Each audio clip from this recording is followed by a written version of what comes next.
Notícias, informações, entrevistas. Você encontra aqui no Conecta Cash, o podcast do curso de jornalismo da Estácio São Luís. Olá pessoal, eu sou Gabriel Pontes. E eu sou a Beatriz Pereira. Está começando agora mais um Conecta Cast. Após a violenta morte de George Floyd por um policial em Minneapolis, nos Estados Unidos, em 25 de maio de 2020, os protestos contra a violência e o racismo se intensificaram. E também foi criada a hashtag Black Lives Matter, que em português significa Vidas Negras Importam. O dia 20 de novembro se tornou um marco para o movimento negro contra a discriminação racial por fazer referência à morte de Zumbi dos Palmares, que foi o líder de um dos quilombos mais conhecidos durante a escravidão. E aproveitando que no mês de novembro é comemorado o Dia da Consciência Negra, hoje vamos conversar com o advogado e presidente da Comissão da Verdade da Escravidão Negra do Brasil, Eric Moraes, sobre o racismo estrutural, que é um termo usado para reforçar o fato de que há sociedades estruturadas com base na discriminação que privilegia algumas raças em detrimento de outras.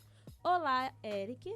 Agradecemos a sua participação no Conecta Cast. É um prazer recebê-lo para falar sobre esse assunto que é tão importante. Para iniciar nossa conversa, você poderia esclarecer para os nossos ouvintes quais as diferenças entre o racismo estrutural e o racismo institucional? Que alegria estar aqui. Mês da Consciência Negra. Eu falo sempre que é o mês da Consciência Negra e Dia de Zumbi dos Palmares. Eu acho que é sempre importante a gente elevar e reverenciar os nossos heróis que são tão invisibilizados, né? A gente sabe tão pouco de zumbi, então eu gosto sempre de firmar a minha tese que dia 20 de novembro é Dia de Zumbi dos Palmares, igual lá nos Estados Unidos, né? Que tem o dia de Martin Luther King e tem o mês da Consciência Negra, lá em fevereiro, aqui é em novembro. Que alegria estar sendo entrevistado por dois pretos, gosto de firmar isso, o preto Gabriel Pontes, pela preta Beatriz, que está aqui e me fez essa pergunta que já é bem difícil, mas eu vou tentar explicar para vocês, né? Que o professor Silvio Almeida explica isso brilhantemente, que o racismo ele faz parte de uma estrutura, né? Ele domina as nossas relações profissionais, as nossas relações, por vezes, até pessoais no âmbito da pessoa ser diferenciada pela sua cor. E daí, quando a gente vai falar dentre desses outros ramos que tem dentro do racismo estrutural, né, que aí tem o racismo recreativo, o racismo ambiental, o racismo estético, um desses braços é o racismo institucional. O racismo institucional, Beatriz Gabriel, é aquele que a gente percebe quando a gente vai na delegacia registrar uma denúncia, seja de racismo, seja de injúria racial, e lá você segue sendo vítima quando as perguntas são do nível: será que isso mesmo que você sofreu é racismo? Será que isso não era uma brincadeira? Então, a partir dali, você vai sofrendo uma escala de racismo cada vez maior. E quando isso chega no judiciário também não é diferente, né? E daí você vai enfrentar, na sua grande maioria, juízes, promotores brancos, né? O judiciário ele ainda é muito embranquecido, existe essa falta de oportunidades, por isso a importância das cotas em concursos públicos, para que esses espaços possam ter essa discussão. E daí a gente percebe que ele se institucionaliza quando o preto ele tem que resistir, né, enfrentar todas essas ações, mas enfrentar essa barreira e usar o que tem de legalizado. Nós temos uma Constituição de 1988 que é antirracista, muito antes desse termo ser utilizado. A nossa Constituição já promulgou leis antirracistas, então a gente tem que colocar isso em prática e é lá que a gente tem que pautar o racismo, seja ele o estrutural ou institucional. Ok. Como você mesmo disse, é uma lei que torna crime a manifestação que exclui ou discrimine pessoas em função de sua cor, etnia ou raça, certo? Mas as pesquisas mostram que os números de casos de crimes raciais continuam crescendo. Na sua opinião, o Brasil pode ser considerado um país racista? Gabriel, essa pergunta é muito importante, porque o racismo no Brasil ele tem uma modalidade muito moderna, muito tecnológica. Muito superior do que esses celulares que a gente usa, do que esses satélites que a China agora recentemente jogou mais um com a capacidade 5G. No Brasil, ele tem uma característica de ser muito silencioso. Muito silencioso de tal forma de que, por vezes, a gente vai saber, como preto, que a gente foi vítima de racismo ao passar dos anos. Então, eu não tenho o menor pudor em caracterizar o Brasil como o país mais racista do mundo. Aqui, eu lembro da minha juventude e até hoje, um bebê, ele sabe que aqui nós não temos espaços. Dentro da fralda de bebê, você não vai encontrar nenhum bebê negro fazendo propaganda de fralda. Então, a criança ali, naquelas primeiras imagens, ela já tem que se adaptar a uma estética que não pertence a ela, já tem que se sentir representada em um modelo eurocentrado que foi colocado aqui pelos nossos colonizadores e a gente ainda não conseguiu quebrar esses grilhões.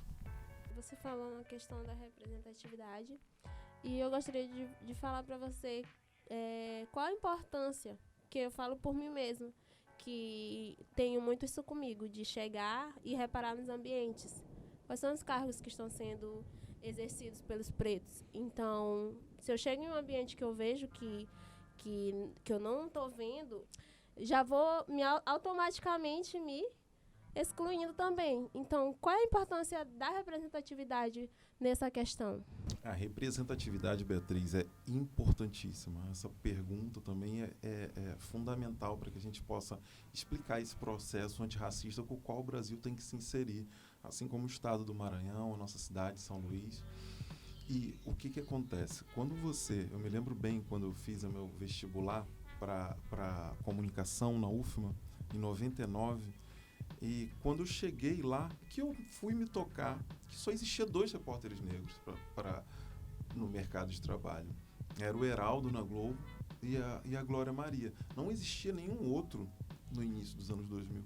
E eu fiquei só lá que eu fui perceber, gente, como que eu vou conseguir quebrar essa barreira, enfrentar isso, se o próprio veículo está dizendo que somente 2 pessoas conseguiram. Então, a representatividade ela é importante porque creio que os veículos de comunicação são molas propulsores do racismo.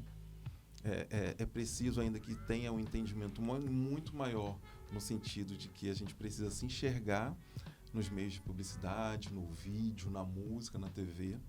O Maranhão ele tem 76% de população negra, o Brasil tem 54%, mas aí eu vou trazer para vocês a entrevista do Spike Lee, Gabriel. O que o Spike Lee fala quando ele chegou aqui no Brasil na década de 80? Que ele ligou a televisão e ele pensou que ele estava na Dinamarca, ou ele estava na Finlândia, ou ele estava na Suécia, porque não existia nenhum negro em nenhum canal de televisão. E o Spike Lee, ele percebeu o quanto o racismo no Brasil era propagado por aquele meio, e era um meio que é utilizado em rede. O que chega em todas as cidades do Brasil é a comunicação, são as rádios, são as TVs, é a internet, e é lá que agora, o ano de 2020, a gente vê uma mudança bem grande, como o Gabriel frisou no início, graças à morte do George Floyd, o movimento Black Lives Matter, que se propagou de uma maneira global, mas temos ainda um problema muito grande de representatividade, e depois de representatividade, a gente também, Beatriz, precisa conversar um segundo módulo, que é a quantidade dessa representatividade, porque por vezes a gente já está representado, né? A gente já tem alguma pessoa lá representando a gente. Mas será que essa quantidade é a mesma que está propagada na sociedade, a mesma quantidade de pessoas que está lá tentando ocupar essas vagas? Será que existe ali algum tipo de racismo que bloqueia essas pessoas de terem uma mesma oportunidade, né? Então, eu espero ver ainda os veículos de comunicações bem mais empretecidos, porque é importante frisar que o nosso país parece muito mais com a África do que com a Europa, né? É importantíssimo. As estatísticas de cor e raça produzidas pelo IBGE mostram que o Brasil ainda está muito longe de se tornar uma democracia racial. Na sua opinião, o que é preciso para que isso aconteça? O que a gente pode enfatizar nesse quesito?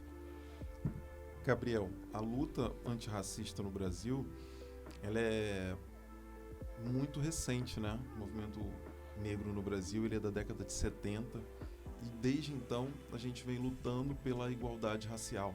Já temos vitórias como cotas raciais, Estatuto de Igualdade Racial, a Lei CAO, que criminalizou o racismo. Antes não era crime, era só uma contravenção penal. Temos aí também a injúria racial, mas tudo isso a gente tem que partir de um princípio de que a gente não estava combatendo, na minha opinião e na minha tese, dos dois eixos que ele deve ser retratado, né? A gente trata muito do racismo do dia a dia, né? Luta muito pela igualdade racial, mas a gente esquece do eixo central de tudo isso daí, que é a reparação histórica. Nós temos aí 400 anos de escravidão, e aí é importante lembrar para todo mundo que está ouvindo que o crime de escravidão é um crime lesa humanidade, ou seja, ele é um crime imprescritível. O Brasil tem que ser condenado. Nós precisamos fazer o que está lá escrito na Constituição, no artigo 68 da DCT, que é a reparação a todos os nossos remanescentes de quilombo, ou seja, nós temos no Maranhão a maior quantidade de quilombos de um estado no Brasil. Nós precisamos certificar esses quilombos, nós precisamos reparar os nossos heróis. Todo maranhense precisa saber quem é Negro Cosme. É inadmissível que a gente saiba a história de um genocida que foi Duque de Caxias, que era especialista em exterminar o povo preto, e a gente não sabe a história de Negro Cosme, que era o nosso grande Zumbi, uma pessoa que lutou pela liberdade, que tinha um exército maior do que o de Zumbi dos Palmares. Então, a reparação histórica, em que você traz os verdadeiros heróis, em que você conta a verdadeira história, e principalmente que você consegue colocar em efetividade o que está escrito lá na Lei 11.639, que está ensinado nas escolas de ensino médio e fundamental, a história do povo preto, que não é somente aquela de escravidão, muito pelo contrário, é o povo que construiu todas as bases, sejam elas econômicas e estruturais desse país. Você comentou sobre a quantidade de pessoas pretas que existem aqui no Brasil, né?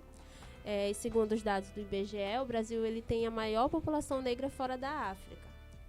E então, por que a participação do negro é geralmente limitada a empregos que exigem baixa escolaridade, pouca remuneração, e também por que eles ocupam menos vaga dentro das universidades? Porque quando foi promulgado no dia 13 de maio a falsa abolição, não se previu qualquer tipo de reparação histórica ao povo preto. Ali é uma lei que quem trabalha no meio jurídico, é uma lei que ela é uma anomalia, é uma lei de um único parágrafo, no qual a monarquia fala que extingue a abolição. Não tem ali nenhuma política pública voltada à educação, à saúde. É muito importante, a gente está aqui em comunicação, né, lembrar uma música do Lazo Matube, do dia 14 de maio, né, em que ele fala: o dia 14 de maio eu saí por aí, não tinha com quem andar, não tinha o que me vestir, achando que um dia eu ia mudar minha vida, eu subia as favelas e de lá eu nunca mais saí. Então, o que acontece é que o Brasil continua com essa máquina de moer negros, né? O genocídio negro, assim como na época da escravidão, ainda está em pleno vapor, ainda está em plena atividade. A falsa aparência de que aconteceu a abolição ainda é fruto da resistência do povo negro, através da sua luta, da sua resistência, seja ela através da comunicação, seja ela através do judiciário, seja ela da forma acadêmica que seja, mas ela existe. E isso faz com que a gente lute cada vez mais para que o Brasil entre em uma luta antirracista, que já está promulgada nas leis, já está promulgada na Constituição, mas aqui no Brasil a gente tem uma dificuldade muito grande, que é o direito material, né? A gente colocar ele em prática, né? Fazer ele existir, que é o que não acontece com o povo negro, que tem só o direito formal. As leis estão aí, mas nós temos o país mais racista do mundo, mas a gente não tem nenhum racista preso. Então, enquanto a gente não combater o racismo de forma legal, severa e antirracista, a gente vai estar ainda com os números praticamente idênticos ao da época da escravidão. Sim. Isso que você acabou de falar me lembrou uma expressão que eu ouço bastante em relação às pessoas dizerem ele conseguiu porque ele teve força de vontade, ele estudou bastante, por isso que ele está nessa universidade, ele conseguiu um emprego bom. Mas a gente sabe que na prática, em relação às pessoas pretas, é um problema, como você disse, histórico. É da base. A gente sabe que se a gente comparar, eu falo por mim mesma. Concorri com pessoas no vestibular, me vi na sala como a única negra, e isso me fez refletir bastante. Eu estava concorrendo com pessoas que estudaram em escolas muito maiores, que puderam frequentar um cursinho, e eu não, eu tive que fazer tudo por minha conta, eu tive que buscar, e me lembrou bastante isso, que de fato, se a gente for parar para refletir, a gente vê que mesmo pode ser a pessoa mais esforçada do mundo, porque não se trata de pessoas, se trata do sistema. Exatamente. O que você está falando é a explicação do racismo estrutural, né? Eu te dou uns dados, Beatriz, da minha profissão. Nos grandes escritórios de advocacia, somente 2% são pretos, né? Ou pardos, né? Negros. Ou seja, você vai poder, aquilo que você falou, você vai ter o melhor currículo do mundo, não adianta, você vai ter que participar daqueles 2%, e nós somos 54%. Então, você encaixar 54% em 2% torna com que a nossa luta fique muito mais pesada, né? O que nós queremos não é supremacia racial, nós queremos igualdade racial. É o que vai acontecer agora nas eleições. Poxa, se existem 80% de candidaturas negras, o partido tem que desenvolver o orçamento em 80% das candidaturas negras. Não era aquilo que acontecia, em que a grande maioria das candidaturas negras eram realizadas, mas política se faz com dinheiro, propaganda se faz com dinheiro. Então, esse orçamento era totalmente voltado às candidaturas brancas. Então, o que acontecia era que não se tem representatividade porque não se tem vitória, né? Você não tem candidatos vencedores. Então, essa explicação de que a gente tem que estar sempre lutando a mais, quebrando uma barreira a mais, ela é muito significativa em todos os dados, em todos os setores, principalmente profissionais, porque não é só a gente entrar, também quando a gente entra, Beatriz, quando o chefe pensa em dar uma chance para alguém, pensa em dar uma volta, a gente também volta para aqueles 2%, porque 98% da chance de ser promovido vai ser para aquele cidadão que não tem a raça negra, né? Então, são vários sistemas, né? São várias estruturas, são várias camadas dentro de todo um projeto de branquitude que existe no país desde quando começou o sequestro dos nossos irmãos lá na África. Nós somos um povo muito miscigenado e existem pretos com tonalidades de peles mais claras que por vezes não se reconhecem como pretos. Estes se denominam como morenos. Isso é reflexo de uma sociedade racista? É muito, né? Não existe esse termo moreno, na verdade, né? O que existem são que... Eu vou citar aqui uma parte do livro de escravidão do Laurentino Gomes, em que ele fala de uma carta que foi divulgada pela primeira vez que os portugueses tocaram na África, né? E ele fala que lá eles enxergavam vários negros, né? Inclusive negros com a pele tão clara como a de um cidadão de Lisboa.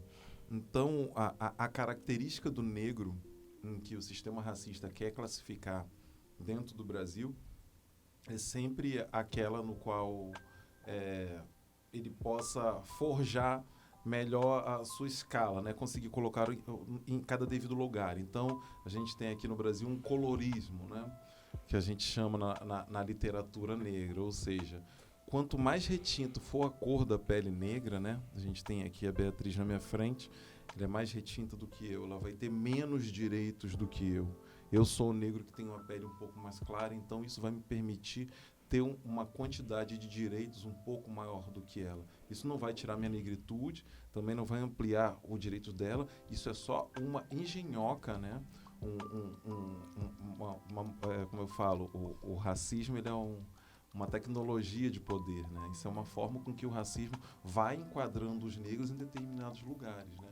O que é sempre importante salientar que adentramos a história dos nossos ídolos, dos nossos heróis negros, e daí eu deixo um livro aqui, uma dica do livro da Lélia Gonzalez, que é Tornar-se Negro, né?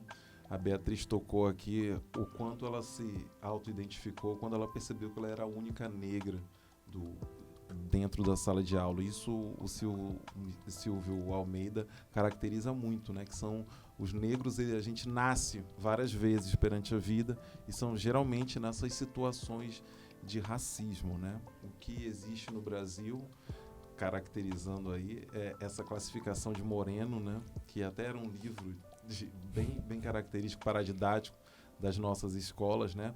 É mais uma forma de classificar uma maneira racista um negro, né?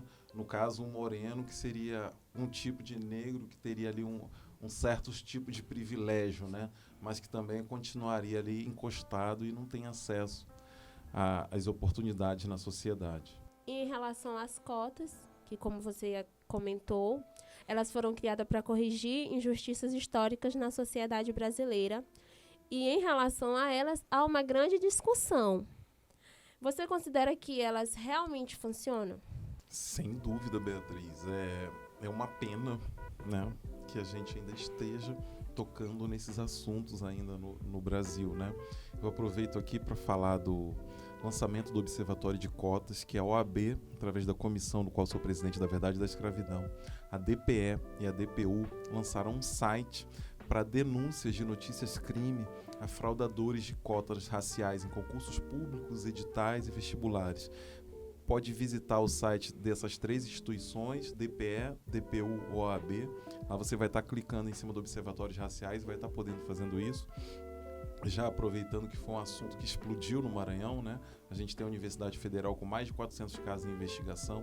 E, Beatriz, para você ter uma ideia, a gente tem a maior universidade do mundo, que é Harvard. E lá nós temos as cotas raciais há quase 80 anos. E aqui no Brasil, uma lei federal que foi promulgada somente há 12 anos, ou seja, a gente tem lei de cotas pelo órgão federal, pelo governo federal, promulgado pelo presidente há apenas 8 anos, e tem toda essa discussão no Brasil, tem toda essa celeuma. E isso nada mais é do sintoma, né, a pontinha do iceberg do quanto o nosso país ainda é racista.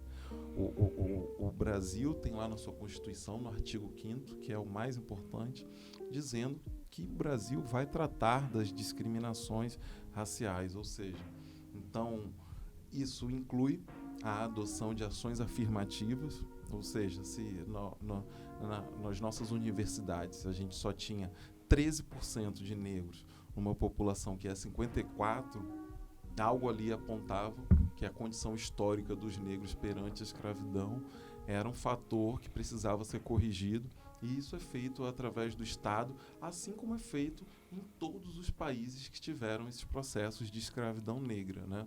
Não é uma exceção, o Brasil não é o único. As grandes universidades do mundo, eu cito Harvard para vocês terem uma ideia, porque Harvard é uma universidade particular, entendeu? Existem cotas em universidades particulares no restante do mundo. Aqui no Brasil a gente ainda está lutando para ter cotas em universidades públicas. Então, é uma luta ainda muito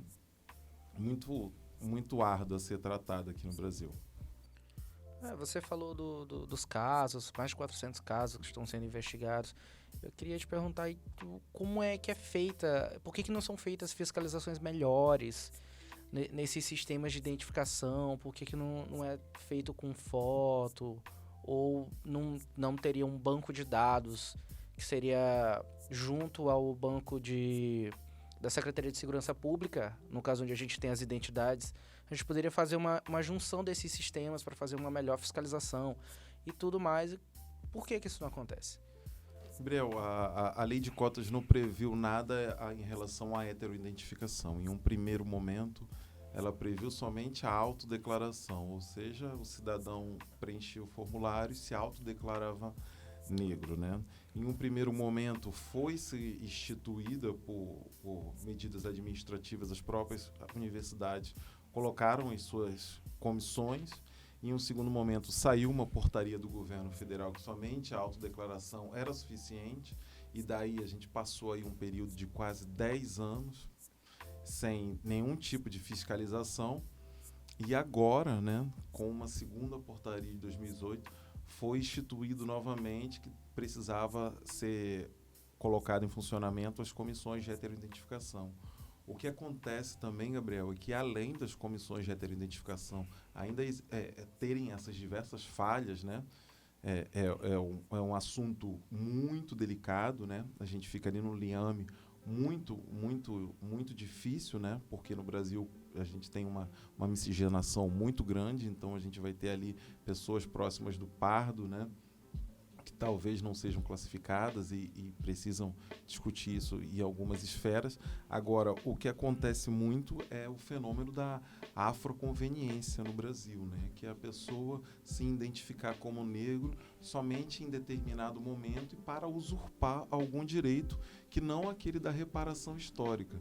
Ou seja, a pessoa que acha que a mãe é negra, ou o avô é negro, ou o irmão é negro, ele acha que ele tem aquela possibilidade ao acesso, quando na verdade é pela sua heteroidentificação, é o seu biotipo que vai informar se você é negro e você merece ter acesso àquelas cotas. Daí a gente vê o preenchimento de lábio artificial, um bronzeamento em excesso, que coloca até a pessoa em risco de saúde. A gente vê casos gravíssimos, o excesso da maquiagem, né? A apropriação cultural através do jeito de se vestir, de penteados, do jeito de cabelo. Então, vai ensejando aí, né, uma rede de crimes que gera essa fraude que acontecia justamente por causa dessas lacunas, que é culpa única e exclusivamente da falta de políticas públicas de interesse do Estado em regulamentar aquilo que está em favor do povo preto. Eric, como você havia dito na questão sobre o país ser racista ou não, as pessoas elas não afirmam isso. Porém, eu queria entender por que, por exemplo, quando uma empresa decide fazer um treinamento apenas para a população preta, por que a repulsa desse povo é tão grande se eles sabem que eles estão fazendo isso justamente por conta dessa reparação histórica? E também em relação às cotas. Tem muita gente, tem a discussão, eu sou contra, eu sou a favor. Se ambos sabem a história, estuda desde o tempo, né? A história, mas então por que eles sempre tentam fazer com que isso não aconteça, que eles não aceitam? Ótimo, eu vou te dar uma explicação agora bem didática, até para quem está ouvindo a gente vai entender de uma maneira bem simples. E eu vou pegar o caso dos Estados Unidos. Vejam só vocês, o caso de George Floyd. A gente fala de um país de primeiro mundo que tem somente 13% da sua população preta. Ou seja, se somente 13% daquela população fosse mobilizar, gente, não ia fazer barulho nenhum, né? Mas o que acontece nos Estados Unidos é que lá o momento do combate ao racismo já está engajado uma população antirracista. Então, lá nos Estados Unidos, você tem o cidadão antirracista e você tem o racista. Então, você tem racista contra antirracista. Você tem uma conscientização dos dois lados, né? Pessoas que querem combater o racismo, e aí tem muitos brancos que aderem aos negros. O movimento Black Lives Matter só tem aquela multidão porque tem muitas pessoas brancas. E daí, quando você vem trazer esse movimento para o Brasil, né, que era um movimento antirracista e aqui no Brasil já ganhou uma barreira e virou um movimento antifascista, diferente do que aconteceu em todo o restante do mundo, a gente tem uma luta ainda, Beatriz, para as pessoas discutirem se existe ou não o racismo. Longe da gente ter uma formação de cidadãos antirracistas. Porque quando a gente vê alguma prática antirracista, e daí a gente fala daquela loja de departamento que inicia um programa de trainee para a população preta, porque somente 3% dos seus líderes eram negros, você vê toda uma repulsa de grande parte da sociedade, porque o Brasil ainda se identifica ainda com uma sociedade brutalmente racista. Longe ainda de ter uma formação de cidadãos antirracistas que estejam preparados e que estejam até com projetos incentivando o combate ao racismo, porque é como a grande pensadora Angela Davis nos ensinou. não basta, e é isso que a gente precisa pautar muito aqui no Brasil, né? Não basta, como a gente vê muito cidadão brasileiro, dizer que não gosta do racismo, ou dizer que não é racista, ou dizer que gosta de preto. Isso é muito pouco, gente. São quase 500 anos de país nesse massacre, nesse genocídio negro. Então nós precisamos ter medidas antirracistas. Então o que seria isso? É você reconhecer os privilégios, é você identificar todos os problemas e você colocar todos esses problemas em solução, em prática. Ou seja, se a gente tem ali uma barreira de pessoas negras que não conseguem adentrar, a gente tem que abrir específico para aquele tipo de raça, para que aquilo ali possa ser ocupado e possa vir a ter a igualdade racial nesse país. Porque, Beatriz, o Brasil nunca vai ser um país de primeiro mundo enquanto o Brasil não pagar sua dívida com seu povo. E ações como essas que eram para ser celebradas, que é para um sinal que, de fato, eles estão está sendo notado, algumas empresas estão tentando buscar soluções para isso, e aqui eles fazem justamente o contrário. Exatamente. Para você ver ainda como essa luta ela é muito embrionária no Brasil, para você ter uma ideia, eu sou o primeiro presidente da Comissão da Verdade da Escravidão Negra no Brasil, da OAB Maranhão. A OAB Maranhão tem 88 anos. Eu sou o primeiro presidente da Comissão de Igualdade Racial da Abracrim Maranhão. A Abracrim tem 33 anos. Então, o que a gente percebe é que, além de ser muito embrionária essa luta, a gente também ainda tem que lutar muito pela consciência até mesmo dos nossos próprios irmãos, dos nossos próprios pares, que por vezes não percebem a força do racismo e se encaixam nessas engenhocas racistas, né? Nessas armadilhas da sociedade. A gente vê aqui em São Luís que a gente tem, não tem candidatos mulheres, né? Negras, nem mulheres disputando a eleição municipal. Isso é muito um sintoma dessa sociedade que pautou a estrutura, que foi uma sociedade patriarcal, uma sociedade hétero, uma sociedade machista, uma sociedade que não gosta de lidar com direitos humanos, né? Que é aquilo que você falou. Essa pauta, Beatriz, de direitos humanos, né? O que deveria ser comemorado, que seria uma reparação, ela nunca é bem-vinda no Brasil, principalmente ao povo preto. Para você ter uma ideia, as cotas raciais ela é somente um aperitivo daquilo que o movimento preto deseja em termos de reparação. Mas a gente talvez ainda esteja que ficar lutando pela manutenção de um direito que já foi conquistado, que já foi até votado no plenário do STF. Então, a luta antirracista no Brasil é sempre importante a gente frisar, ela é muito, muito embrionária. Ela ainda precisa atingir diversos patamares, principalmente aqueles lá da Europa, né, onde já se derruba estátuas de genocidas, estátuas de pessoas que promulgaram a morte de diversas pessoas ao longo de séculos. Os candidatos à Prefeitura de São Luís receberão uma carta proposta em que, caso eleito, deve desenvolver políticas de igualdade racial. Em sua opinião, qual é a importância dessas ações para a defesa da igualdade racial e o combate ao racismo? Essa proposta foi elaborada pelo Observatório de Cotas Raciais, do qual faço parte. É uma iniciativa da OAB Maranhão, da Defensoria Pública do Estado e da Defensoria Pública da União. E ela visa, né, ter ali tudo aquilo que é legalmente já previsto, né? Que seja tanto o combate à igualdade racial quanto a reparação histórica. É importante frisar que São Luís, daí eu deixo uma dica de um livro aqui, que é Tambores de São Luís, do imortal maranhense Josué Montelo, vai perceber lá o quanto São Luís era uma população preta. A população era tão preta que a burguesia de São Luís preferia morar em Alcântara, tamanha era a quantidade do povo preto aqui no Maranhão. E isso você vai, hoje em dia, trazer politicamente para a discussão, e você vê que a Prefeitura de São Luís sequer tem uma Secretaria de Igualdade Racial, quando já deveria ter uma Secretaria de Igualdade Racial e Reparação Histórica, quando também São Luís já deveria ter o Museu da História do Negro, para que nós soubéssemos toda a nossa história, quem foram os nossos heróis. Porque todas as estátuas, tudo que tem, todas as mensagens que tem aqui são de pessoas brancas. E cadê as pessoas cadê a estátua de Luísa Maim, que é a mãe de Luiz Gama, que veio aqui para São Luís e trouxe o tambor de crioula?